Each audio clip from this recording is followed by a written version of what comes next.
love the look of tall hurricane candles, but cleaning them, not so much.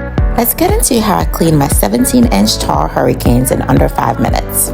The tools I'm using are a heat gun, a pair of working gloves, paper towel, a pair of 18-inch wooden floral picks, floral tape, a pair of scissors, and some Windex.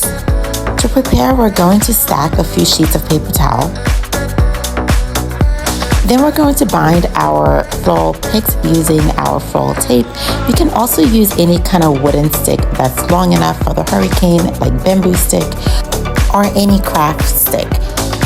The key is for them to be sturdy and match the length of your hurricane. Next up, we're going to roll a piece of paper towel around our stick.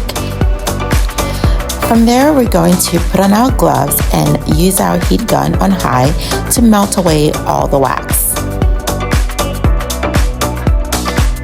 Once our wax is melted, we will use our stick and paper towel to just clean inside the hurricane.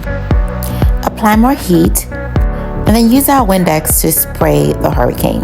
Wipe it down while it's still hot, and do the same for inside the hurricane. The combination of heat and Windex make it easier to remove any extra excess wax that's left over. And voila, a crispy clean hurricane in less than 5 minutes. Happy creating!